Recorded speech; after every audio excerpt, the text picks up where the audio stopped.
ಕಿರಿಯ ವಿದ್ವಾಂಸರಿಗೆ ಗುತ್ತಲ ರಂಗಾಚಾರ್ಯರು, ಹಾಗೆ ಹರಿದಾಸ ಭಟ್ಟಾಚಾರ್ಯರು, ಸತ್ಯಧ್ಯಾನಾಚಾರ್ಯ ಕಟ್ಟಿಯವರು, ಹಾಗೆ ವಿಶ್ವಪ್ರಜ್ಞಾಚಾರ್ಯ ಮಾಹುಲಿಯವರು, ವಿದ್ಯಾಧೀಶಾಚಾರ್ಯ ಗುತ್ತಲ್ ಅವರು, ಹಾಗೆ ಅನೇಕ ವಿದ್ವಾಂಸರಿಗೆ ಎಲ್ಲರಿಗೂ ಕೂಡ ಸಾಷ್ಟಾಂಗ ಪ್ರಣಾಮಪೂರ್ವಕ ಸ್ವಾಗತವನ್ನು ಕೋರ್ತಾ,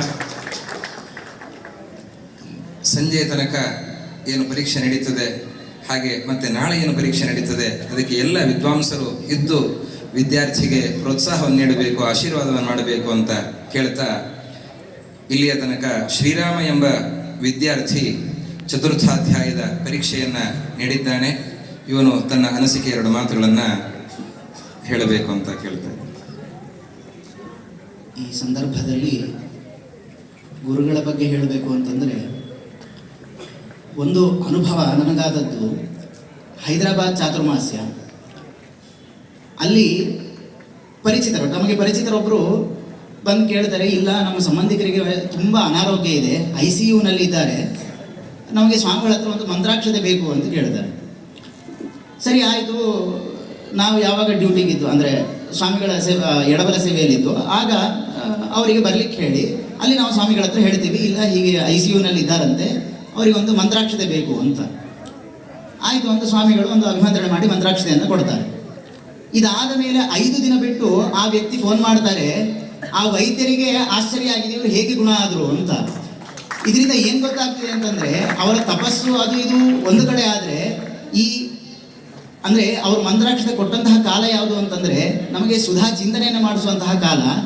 ಆ ಸುಧಾ ಚಿಂತನೆ ಮಾಡಿಸ್ಬೇಕಾದ್ರೆ ಅವರು ಏನು ಮಂತ್ರಾಕ್ಷತೆ ಕೊಟ್ಟರು ಅದು ಸುಧಾ ಗ್ರಂಥದ ನಿಷ್ಠೆಯನ್ನು ತೋರಿಸ್ಕೊಡ್ತಾ ಇದೆ. ಅಂದರೆ ಅವರಿಗೆ ಎಷ್ಟು ಅದರಲ್ಲಿ ಶ್ರದ್ಧಾಭಕ್ತಿಗಳಿದೆ ಅಂತಂದರೆ, ಆ ಸುಧಾ ಚಿಂತನೆ ಮಾಡಿಸ್ಬೇಕಾದ್ರೆ ಅವರು ಏನು ಅಭಿಮಂತ್ರಣೆ ಮಾಡಿ ಕೊಟ್ಟರೋ ಅದರ ಪ್ರಭಾವದಿಂದಲೇ ಅವರು ಗುಣಮುಖರಾಗಿದ್ದಾರೆ ಅಂತ ಹೀಗೆ ನಾವು ತಿಳಿಬೋದು. ಇದು ಆದಂತಹ ಒಂದು ಅನುಭವ. ಮತ್ತೊಂದು ಏನು ಅಂತಂದರೆ, ಒಮ್ಮೆ ಎಲ್ಲೋ ಹೋಗಬೇಕಾಗಿದೆ, ನಾವು ಉಡುಪಿಯಲ್ಲಿದ್ದೀವಿ, ಸಾಯಂಕಾಲ ಯಾವಾಗಲೂ ಹೋದ್ವಿ, ಅಲ್ಲಿ ಒಂದು ಕೋಟೇಶ್ವರದಲ್ಲಿ ಒಂದು ಕಾರ್ಯಕ್ರಮ, ಅಲ್ಲಿ ಸಮಯ ಆಗೋಗಿದೆ, ಈಗಾಗಲೇ ಬರಬೇಕು ಅಂತ ಅಲ್ಲಿಂದ ಕರೆ ಬಂದಿದೆ. ಆದರೆ ನಾವು ಏನೂ ತಿಂದಿಲ್ಲ, TT ಮಧ್ಯದಲ್ಲಿ ದಾರಿ ಮಧ್ಯದಲ್ಲಿದ್ವಿ, ಏನೂ ತಿಂದಿಲ್ಲ ಅಂತ ಹೇಳಿ ಮಠಕ್ಕೆ ಬಂದ ಮೇಲೆ ಅಲ್ಲಿ ಅಡಿಗೆಯವರಿಗೆ ಫಲಾರ ಮಾಡಲಿಕ್ಕೆ ಹೇಳಿ ಫಲಾರ ಆಗೋವರೆಗೂ ತಾವು ಕಾಯ್ದು, ತಮಗೆ ಫಲಾರ ಇಲ್ಲ, ಒಮ್ಮೆ ಪೂಜೆ ಆದಮೇಲೆ ನಮ್ಮ ಫಲಾರ ಆಗೋವರೆಗೂ ಕಾಯ್ದು ಅವ್ರೇನು ಮಾಡಿದ್ದಾರೆ ಅಂತಂದರೆ ನಮ್ಮನ್ನು ಕರ್ಕೊಂಡು ಹೋಗಿದ್ದಾರೆ. ಹೀಗೆ ಗುರುಗಳಿಗೆ ಶಿಷ್ಯನ ಮೇಲೆ ಕಾರುಣ್ಯ ಹೇಗಿದೆ ಅಂತಂದರೆ ಅದಕ್ಕೆ ಇದು ಒಂದು ದೃಷ್ಟಾಂತ. ನೀವು ವಿದ್ಯಾಪೀಠದ ಬಗ್ಗೆ ಹೇಳಬೇಕು ಅಂತಂದರೆ, ವಿದ್ಯಾಪೀಠದ ಪ್ರತಿಯೊಂದು ಕಣದಲ್ಲೂ ವ್ಯಾಪಿಸಿರುವಂತಹ ಶಕ್ತಿ ಅಂತಂದರೆ ಅದು ಪರಮಗುರುಗಳು ಶ್ರೀ ವಿಶ್ವೇಶತೀರ್ಥರು. ಇದಕ್ಕಿಂತ ಇನ್ನೇನು ಹೇಳಲಿಕ್ಕೆ ಪದಗಳಿಲ್ಲ ನನ್ನ ಹತ್ರ. ಹೇಳಲಿಕ್ಕೆ ಹೋದರೆ ನವದೇವಾಭಿ ಸುರಾಯುಷಾಯಂ, ದೇವತೆಗಳ ಆಯುರ್ಮಾನ ಕೊಟ್ಟರೂ ಕೂಡ ಈ 3.5 ಎಕರೆಯ ಸ್ವರ್ಗ ಏನಿದೆ ಇದರ ಬಗ್ಗೆ ನಾವು ಹೇಳಲಿಕ್ಕೆ ಸಾಧ್ಯವೇ ಇಲ್ಲ. ಆದರೂ ಕೂಡ ಇಲ್ಲಿ ಏನು ಪರೀಕ್ಷೆ ನಡೆದಿದೆ ಅಥವಾ 1-2 ಮಾತುಗಳು ಏನು ಬಂದಿದೆ, ಇದು ಹೇಗೆ ಅಂತಂದರೆ, ಸಮರ್ಪ್ಯ ಸ್ವಗತಾಂ ಸ್ವಸ್ಮಿನ್ ಪ್ರಿಯತಾಂ ಸ್ವಯಮೇವ ಸಹ. ಗುರುಗಳೇ ಪಾಠ ಮಾಡಿ, ಯಾಕೆ ಅಂತಂದರೆ ಈ ಸುಧೆಯನ್ನು ಹೇಳಬೇಕು. ಈ ಸುಧೆಯ ಬಗ್ಗೆ ಆರಣ್ಯಕಾಚಾರ್ಯರು ಹೇಳುವಂತಹ ಮಾತು, ಈ ಸುಧಾ ಗ್ರಂಥವನ್ನು ಅಧ್ಯಯನ ಮಾಡಿದ ಅಂತಾದರೆ ಮತ್ತೆಂದಿಗೂ ಕೂಡ ಅವನಿಗೆ ಸಂಸಾರವೇ ಇಲ್ಲ ಅಂತ ಹೇಳ್ತಾರೆ. ಇಂತಹ ಪಾರತ್ರಿಕ ಸುಖವನ್ನು ಕೊಡುವಂತಹ ಗ್ರಂಥದ ಪಾಠವನ್ನು ಮಾಡಿ ಇವತ್ತು ಅವರೇ ಎಲ್ಲರ ಸಮಕ್ಷದಲ್ಲಿ ಪರೀಕ್ಷೆಯನ್ನು ತಗೊಳ್ತಾರೆ ಅಂತಂದರೆ ಇದೆಲ್ಲ ಅವರ ಕೊಟ್ಟಂತಹ ವಿದ್ಯೆ. ಅವರೇ ಪರೀಕ್ಷೆಯನ್ನು ಕೊಡಿಸಿ ಇದರಿಂದ ಅವರೇ ಪ್ರೀತರಾಗ್ತಾರೆ ಅಂತ ಹೀಗೆ ನಾವು ಗುರುಗಳ ಕಾರಣವನ್ನು ಹೇಳಲಿಕ್ಕಷ್ಟೇ ಸಾಧ್ಯ. ಇನ್ನು ಉತ್ತರಾದಿ ಶ್ರೀಪಾದರಿದ್ದಾರೆ ಹಾಗೂ ಗಾಣಿಯೂರು ಶ್ರೀಪಾದರಿದ್ದಾರೆ. ಇವರು ಕೂಡ ಅಂತಂದರೆ ಈ ಎಲ್ಲ ಪಂಡಿತರ ಎದರಲ್ಲಿ ಪರೀಕ್ಷೆ ಕೊಡೋದು ಅಂತಂದರೆ ಅದು ಹೇಗೆ ಅಂತಂದರೆ ಇದು ಕೂಡ ಗುರು ಕಾರುಣ್ಯನೇ. ಯಾಕೆ ಅಂತಂದರೆ ಮೂಕನನ್ನಾಗಿ ಮಾಡಲಿಕ್ಕೆ ಒಂದು ಕ್ಷಣ ಸಾಕು ಎಲ್ಲರಿಗೂ. ಆದರೆ ಉತ್ತರ ಕೊಡುವಂತೆ ನಮಗೆ ಅಲ್ಲೇ ಪ್ರೇರಣೆಯನ್ನು ಕೊಟ್ಟು ನಮ್ಮ ಬಾಯಿಂದಲೇ ಉತ್ತರವನ್ನು ಹೇಳಿಸ್ತಾರೆ. ಇದು ಉತ್ತರಾದಿ ಶ್ರೀಪಾದರಲ್ಲಿ ಹಾಗೂ ಇತರರಲ್ಲಿ ಇರುವಂತಹ ದೊಡ್ಡ ಒಂದು ಕಾರುಣ್ಯ. ಹಾಗಾಗಿ ಈ ಎಲ್ಲರ ಮುಂದೆ ಏನು ನಾನು 2 ಅಕ್ಷರ ಹೊರಗೆ ಬಂತು, ಇದೆಲ್ಲವೂ ಕೂಡ ಗುರುಗಳ ಅನುಗ್ರಹ, ವಿದ್ಯಾಪೀಠದಲ್ಲಿ ಹಾಕಿದ ಅನ್ನದ ಪ್ರಭಾವ ಅಂತ ಹೇಳ್ತಾ ಈ 1-2 ಮಾತುಗಳನ್ನು ಮುಗಿಸ್ತೇನೆ. ಹಾಗೂ ಈ ನನ್ನ ಪರೀಕ್ಷೆಗೆ ಚಿಂತನೆಯನ್ನು ಮಾಡಿಸಿದ್ದು ಪೂರ್ತಿ HP ನಾಗರಾಜಾಚಾರ್ಯರು. ಅಂದರೆ ಅವರಿಗೆ ಪೂರ್ತಿ ಕಾರ್ಯದ ಒತ್ತಡ, ಅಂದರೆ 6 ಪೀರಿಯಡ್ ಪಾಠ ಮಾಡಬೇಕು, ಅದರಲ್ಲೂ ಕೂಡ ದೊಡ್ಡ ಗುರುಗಳಿಗೆ ಮಾತು ಕೊಟ್ಟಿದ್ದೀನಿ, ಸುಧಾ ಚಿಂತನೆಯನ್ನು ನಿರಂತರ ಮಾಡಿಸ್ತೀನಿ ಅನ್ನುವಂತಹ ಕಾರಣಕ್ಕೆ ಗುರುಗಳು ಏನು ಮಾಡಿದ್ದಾರೆ, ನಾಗರಾಜಾಚಾರ್ಯರು ಅಷ್ಟು ಕಾರ್ಯದ ಒತ್ತಡ ಇದ್ದರೂ ಕೂಡ ನಮಗೆ ಚಿಂತನೆಯನ್ನು ಮಾಡಿಸಿದ್ದಾರೆ. ಹಾಗೂ ಅನುವಾದದಲ್ಲಿ ತಯಾರು ಮಾಡಿದ್ದು CA ಪ್ರದ್ಯುಮ್ನಾಚಾರ್ಯರು, ಅವರಿಗೂ ಕೂಡ ಈ ಸಂದರ್ಭದಲ್ಲಿ ಧನ್ಯವಾದಗಳನ್ನು ತಿಳಿಸ್ತೇನೆ.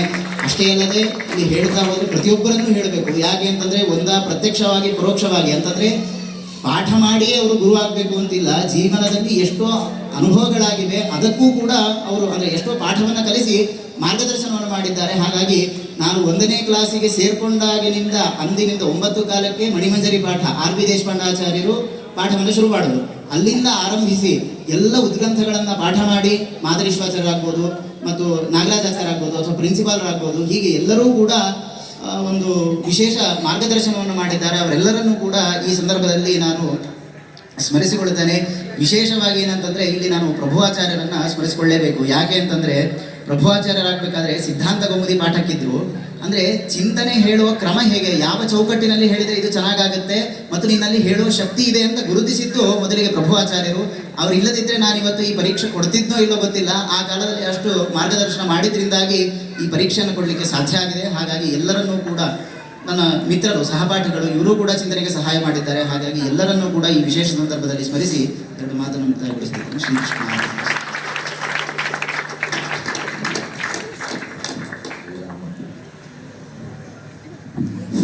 ಶ್ರೀರಾಮ ತಾನು ಅಧ್ಯಯನ ಕಾಲದಲ್ಲಿ ಈಗ ತಾನೇ ಹೇಳಿದಂತೆ ರಾಮಕೃಷ್ಣ ದೇವರ ಸೇವೆಯಲ್ಲಿ ವಿಶೇಷವಾಗಿ ತನ್ನನ್ನು ತೊಡಗಿಸಿಕೊಂಡು ಜೊತೆಗೆ ಅಧ್ಯಯನವನ್ನು ಕೂಡ ಮಾಡಿದ್ದಾನೆ. ಇವತ್ತು ಅಧ್ಯಯನ ಮುಗಿದ ಬಳಿಕ ಕೂಡ ವಿಶೇಷವಾಗಿರತಕ್ಕಂಥ ಅಧ್ಯಯನದಲ್ಲಿ ತನ್ನನ್ನು ತೊಡಗಿಸಿಕೊಂಡು ಇವತ್ತು ಪರೀಕ್ಷೆಗಳು ಕೇಳಿರ್ತಕ್ಕಂತಹ ಬಗೆ ಬಗೆಯ ಪ್ರಶ್ನೆಗಳಿಗೆ ಸಮರ್ಪಕವಾದಂತಹ ಉತ್ತರವನ್ನು ನೀಡಿ 87% ಅಂಕಗಳನ್ನು ಪಡೆದಿದ್ದಾನೆ. ಅದರಿಂದ ಈ ಅಧ್ಯಯನ ಅದರ ಮುಂದೆಯೂ ವಿಶೇಷವಾಗಿ ಸಾಗಲಿ. ರಾಮಕೃಷ್ಣ ದೇವರ ಹರಿಗುರುಗಳ ಅನುಗ್ರಹಶೀಲಕ್ಷನಿಗೆ ನಿರಂತರ ಇರಲಿ ಅಂತ ದೇವರು ಪ್ರಾರ್ಥಿಸ್ತಾ ಇದ್ದೇವೆ. ನಮಗೆ ಒಳ್ಳೆಯದಾಗಲಿ. ಕೃಷ್ಣ. ಶ್ರೀರಾಮ ಎಂಬುವ ವಿದ್ಯಾರ್ಥಿ ಚತುರ್ಥಾಧ್ಯಾಯದ ಪರೀಕ್ಷೆಯನ್ನು ಚೆನ್ನಾಗಿ ನೀಡಿದ್ದಾನೆ. 87 ಅಂಕಗಳನ್ನು ಶ್ರೀಪಾದರು ಅನುಗ್ರಹಿಸ್ತಾ ಇದ್ದಾರೆ. 30,000 ಸಂಭಾವನೆ ಚತುರ್ಥಾಧ್ಯಾಯಕ್ಕೆ ನಿಗದಿತ. ಅದರಲ್ಲಿ 87 ಅಂಕಗಳನ್ನು ಪಡೆದು ಉತ್ತಮ ಶ್ರೇಣಿಯನ್ನು ಪಡೆದದ್ದರಿಂದ 28,500 ಸಂಭಾವನೆಯನ್ನು ಪರಮಪೂಜ್ಯ ಪೇಜಾವರ ಶ್ರೀಪಾದರು ಶ್ರೀರಾಮ ಎಂಬುವ ವಿದ್ಯಾರ್ಥಿಗೆ ನೀಡುತ್ತಾ ಇದ್ದಾರೆ. ಅವನ ತಂದೆ ತಾಯಂದಿರು ಬಂಧುಗಳು ಬಂದು ಶ್ರೀಪಾದರಿಂದ ಅನುಗ್ರಹ ಸಂದೇಶ ಮಂತ್ರಾಕ್ಷತೆಯನ್ನು ಪಡೆಯಬೇಕು. ಶ್ರೀರಾಮ ಎಂಬುವ ವಿದ್ಯಾರ್ಥಿ ನ್ಯಾಯಶಾಸ್ತ್ರದಲ್ಲಿ MA ಪದವೀಧರನಾಗಿದ್ದಾನೆ. ಪೌರೋಹಿತ್ಯದಲ್ಲಿ ನಿಷ್ಣಾತನಾಗಿದ್ದಾನೆ. ಅನೇಕ ಭಾಷೆಗಳನ್ನು ಬಲ್ಲವನಾಗಿದ್ದಾನೆ.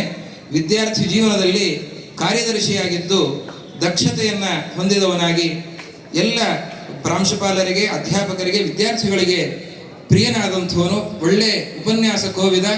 ಮೈಸೂರು ಕಾರ್ಯಕ್ಷೇತ್ರವನ್ನಾಗಿಸಿ ಅನೇಕ ಕಾರ್ಯಗಳನ್ನು, ಚಟುವಟಿಕೆಗಳನ್ನು ಮಾಡ್ತಾ ಇದ್ದಾನೆ. ಅಂತಹ ಶ್ರೀರಾಮ ಶ್ರೀಪಾದರಿಂದ ಅನುಗ್ರಹವನ್ನು ಪಡೆದುಕೊಂಡಿದ್ದಾನೆ. ಈ ತಂದೆ ತಾಯಂದಿರು ಮಂತ್ರಾಕ್ಷತೆಯನ್ನು ತಗೊಳ್ಳಿ.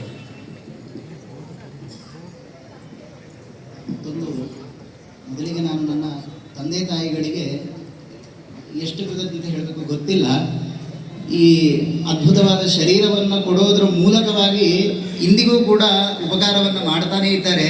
ಅವರ ಋಣ ತೀರಲಿಕ್ಕೆ ಸಾಧ್ಯ ಇಲ್ಲ. ಈ ವಿದ್ಯಾಪೀಠಕ್ಕೆ ಸೇರಿಸದೆ ಹೋಗಿದ್ರೆ ಈಗಿನ ಕಾಲಕ್ಕೆ ಯಾವ ಆಮಿಷಕ್ಕೊಳಗಾಗಿ ನಾವು ಹೇಗೆ ಹಾಳಾಗ್ತಿದ್ವೋ ಗೊತ್ತಿಲ್ಲ. ಆದರೆ ನಮ್ಮ ಹಿರಿಯರ ಪುಣ್ಯ ಅಥವಾ ನಮ್ಮ ತಂದೆ ತಾಯಿಗಳು ಏನೊಂದು ನಿರ್ಧಾರ ಮಾಡಿ ವಿದ್ಯಾಪೀಠಕ್ಕೆ ಕಳಿಸಿದ್ರು.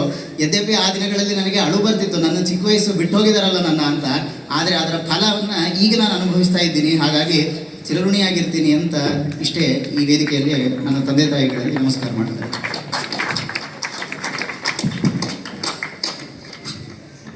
ಪರಮ ಪೂಜ್ಯ ಉತ್ತರಾದಿ ಮಠಾಧೀಶರಾದ ಶ್ರೀ ಶ್ರೀ ಸತ್ಯಾತ್ಮತೀರ್ಥ ಶ್ರೀಪಾದಂಗಳವರು ಚತುರ್ಥಾಧ್ಯಾಯ ಪರೀಕ್ಷೆಯನ್ನು ನೀಡಿದ ಈ ವಿದ್ಯಾರ್ಥಿಗೆ 9,000 ರೂಪಾಯಿಗಳನ್ನು ನೀಡಿ ಆಶೀರ್ವಾದ. ಚತುರ್ಥಾಧ್ಯಾಯದ ಪರೀಕ್ಷೆಯನ್ನು ಮಾಡಿರುವ ಕಶ್ಯಪಾಚಾರ್ಯ, ಕೃಷ್ಣಾಚಾರ್ಯ ಉಪಾಧ್ಯಾಯ ಹಾಗೂ ಸತ್ಯಗಿರಿ ವಾಸುದೇವಾಚಾರ್ಯರಿಗೆ ಕೃತಜ್ಞತೆಗಳು ಹಾಗೂ ವಂದನೆಗಳು. ಮುಂದೆ ಸುಧಾಕರ ಗಣಾಚಾರಿ ಎಂಬುವ ವಿದ್ಯಾರ್ಥಿ ಜಿಜ್ಞಾಸಾಧಿಕರಣದ ಪರೀಕ್ಷೆಯನ್ನು ನೀಡುತ್ತಾ ಇದ್ದಾನೆ. ಜಿಜ್ಞಾಸ